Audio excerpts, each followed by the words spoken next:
Greetings. Welcome to Joint Replacement Patient Education. Your journey to recovery begins at Good Samaritan.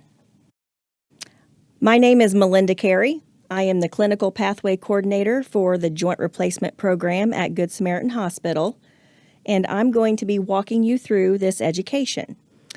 Let me tell you a little bit about my role in your care.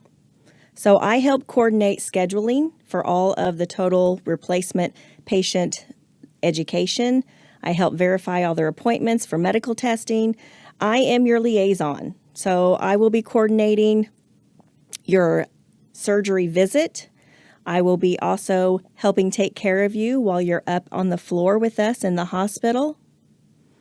I will be able to answer any of your questions and direct you to the specific resources within the hospital that you might need. And I will be educating you throughout your entire stay. And also, when you get home, I'm going to call you at home as well, just to check on you and make sure that everything that we have talked about here is happening. So let's look at the Joint Replacement Center. I want you to meet our team. We have nurses and therapists who specialize in the care of joint replacement patients. This team emphasizes pain control, safety, and recovery. We also have this comprehensive patient guide for you to follow. It talks about preoperative care. It talks about while you're here in the hospital and 3 months into your recovery. Here are a couple hip and knee videos for you to watch. They're not too graphic, but it explains a little bit about the surgery. Let's look at some preoperative care. So we want you to obtain medical and anesthesia clearance.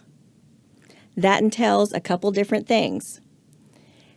A nurse from the Patient Assessment and Testing Department will be calling you to collect your medical history. We want to make sure all your medications are up to date, as well as that medical health history. You'll have some pre-op screening done. That includes lab work, EKG, and radiology images if needed. This will all be set up and arranged by your surgeon's office. Several staff members will be looking at this information. Medical doctors will be able to see it, the surgeon's office will be able to see it, and then the anesthesia providers will also be reviewing this information. They have their own set of criteria that they want you to meet before they'll perform that anesthetic. Let's talk about anesthesia. So typically, for a total joint replacement patient, the anesthesiologist will give the patient a spinal to keep the patient numb from the waist down. Then the patient will have some supplemental sedation that goes through their IV that helps them sleep. It is a light sleep. It's easy to wake up from. It's easy on your body, and you can breathe on your own.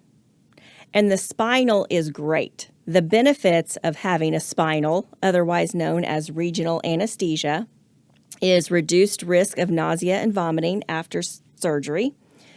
You'll be able to eat typically pretty soon after surgery. It assists with pain control.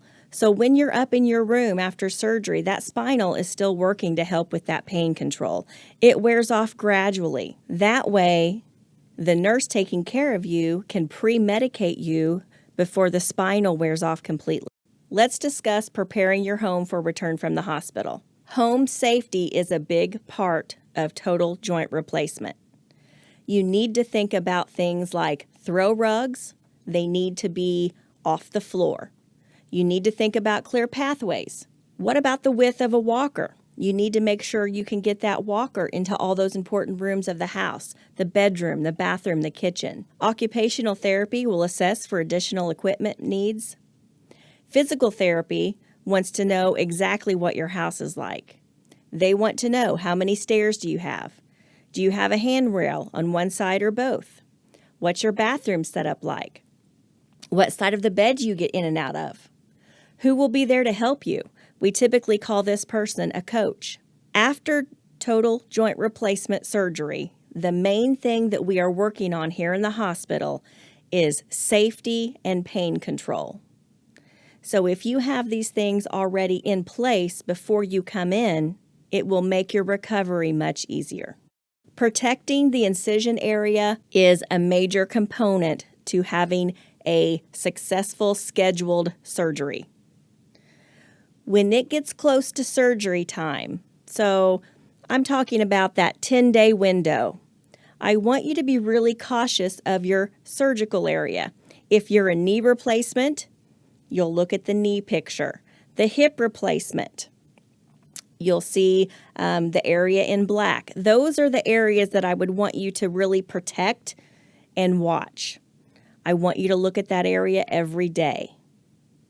If you notice any breaks in the skin, a cut, a rash, a scratch, a bug bite, anything in that surgical area that would impair your skin, you need to call your surgeon and let them know in that 10-day window. Also, quit shaving that leg in that 10-day window. So let's talk about overall infection. The reason I want you to protect your surgical area is to help prevent infection. In that 10-day window, if you would develop any signs of infection, for example, an abscessed tooth, a bad chest cold, a bad head cold, say you have an open area on your back that's draining. Those are just examples. Anything like that, you need to call your surgeon. You want optimal health when you come in for an elective surgery. Exercising is important. We want your leg to be as strong as possible. And let's face it, it's weak, it's deteriorated. You don't walk correctly anymore. So those muscles need to be worked and exercised. You will get better results after and be stronger after surgery if those muscles are stronger. So your surgeon may give you some preoperative exercises to do before surgery. Prior to surgery, the night before, I want you to not eat or drink anything after midnight. What I usually suggest is you eat a light supper, and then closer to bedtime, eat a snack. That way you'll have something in your body a little bit longer into that next day. Also, we will instruct you on using the infection prevention wipes. The morning of surgery, for the non-diabetic patients, you'll be giving a clear Ensure to drink before leaving your home. We might want you to take some medicines. The PAT nurse will go over that with you on the phone. And a reminder, do not shower again because the infection prevention wipes that you used the night before are still working on your skin. So let's talk about hospital care. Surgery day arrival instructions. You'll come in through the health pavilion entrance at the time given by staff. You'll stop at the reception desk and you'll get checked into the hospital. Surgery waiting is a short walk on the right. We want you to bring in your belongings at this time, and I've listed a few things that you might want to consider bringing. You'll need your personal care products, like your toothbrush and toothpaste. You'll need your walker if you already have one. You will be getting up later on surgery day, so you'll need that walker on that day. Casual street clothes, a few changes of casual street clothes. I want you to realize your whole leg is going to swell. So, if your pants are tight now, they're going to be very tight after surgery. So think about that when you're picking out your clothes. Pajamas, night clothes, whatever you want to sleep in is fine. And walking shoes and socks. You need a good, solid shoe that's not too tight. You need good traction and no sandals or flip-flops. I also want you to bring all home medications in the original bottles. This includes over-the-counter and prescription. I will go over these with you in the pre-op area before the surgeon orders anything. In the pre-op area, this is where we get you ready for surgery. We'll give you wipes to use again before you put on that beautiful designer hospital gown.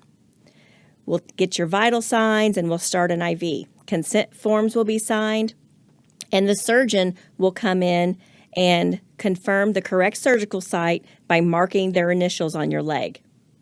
Anesthesia will typically talk to you and review their plan of care also. This is where you'll see me. I will be with you in that pre-op area, helping get you ready for surgery, getting you admitted into the hospital, and just continuing the education process. So once you have been prepped for surgery, and all the staff are ready, you will be taken to the operating room. You are now under the care of the orthopedic surgeon, the anesthesiologist, and the operating room nurses. Surgery typically is anywhere from 1 to 3 hours. When surgery's over, you'll be taken to the post-anesthesia care unit until you wake up. Typically, you're in this area 30 minutes to an hour. When surgery is completed, the surgeon will call the family with an update and let them know how surgery went. After surgery, you'll be taken to your room on the 4th floor. So some things that we focus on is we want you to eat as soon as you're able. Usually within an hour or two, patients are ready to order a full tray. Mobility. So you will be seen by a physical therapist for your evaluation. Typically, this happens 3 to 4 hours after surgery. And what that entails is the physical therapist asking you about your home. They'll take some measurements of your leg. They'll take you for a walk, and they'll help you to the chair. It usually feels pretty good to get in the chair after laying around most of the morning. So I want you to know that you're at risk for falling while you're in the hospital. I know you're independent, and I know you're doing things for yourself at home, but you are at risk after all of the medicine that we have given you, the cords that are hooked up to you, just not knowing how to use that new leg. So please call. We don't want you to fall. After therapy has walked you through the appropriate steps and they say you're safe, then you'll be able to get up on your own. After surgery, you're at risk for developing blood clots. So one thing we can do to help reduce that risk is ankle pumps. If you're doing exercises before surgery, it's probably one of the first exercises you learned. It's both ankles, back and forth. We want you to do 10 to 20 every hour while you're awake. Also, you'll be at risk for pneumonia. So you'll be instructed on deep breathing exercises. Same thing. We want you to pick this up and every hour while you're awake, do 10 to 20 big deep breaths. So following surgery day, what does that next day look like? You will be helped out of bed early and offered assistance with bathing and dressing. Your surgeon will come see you today. And individual therapy will start with a morning walk with your physical therapist and a visit from the occupational therapist. These therapists will be assessing your safety and progress. You will be instructed on car and stair transfers. We will continue to monitor your pain, and we do recommend that you take pain medication 30 to 40 minutes prior to physical therapy. This is how you're going to get the best results out of that therapy session. How do we know when you're ready to go home? Discharge from the hospital occurs differently for patients. Once optimal conditions are met, patients are ready for discharge. Number 1, you have to be medically stable.